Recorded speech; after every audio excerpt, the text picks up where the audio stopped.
তো সাইয়েদনা সুলাইমান বললেন, আল্লাহ, গোটা বিশ্বের সব প্রাণীকুল, পশুকুল, পক্ষীকুল, জিনকুল সবাইকে আমি একবেলা লাঞ্চ খাওয়াবো, দুপুরের খাবার। আল্লাহ বললেন, নো সুলাইমান, এটা তোমার কাজ না, এটা আমার কাজ, তুমি পারবা না। সাইয়েদনা সুলাইমান বললেন, আমার মনে বড় শখ, আমি যদি একবেলা সবারে মেহমানদারি করাইতে পারতাম, আমার কলিজাটা ঠান্ডা হয়ে যেত।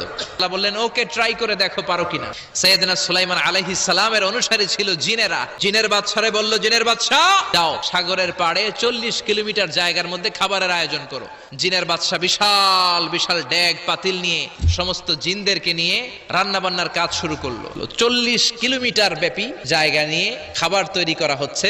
সব যখন রান্না শেষ, চলে এলো সেই মহেন্দ্রক্ষণ। ইন দ্য মিন টাইম সাগরের ভেতর থেকে এক বিশাল আকৃতির তিমি মাছ আ করে ডেকে বলল, সুলাইমান, খাবার দাও। উনি ঘোষণা দিলেন, যাও এটারে খাবার দাও। তিমি মাছ বিশাল বড় হা করে বসে আছে সাগরে।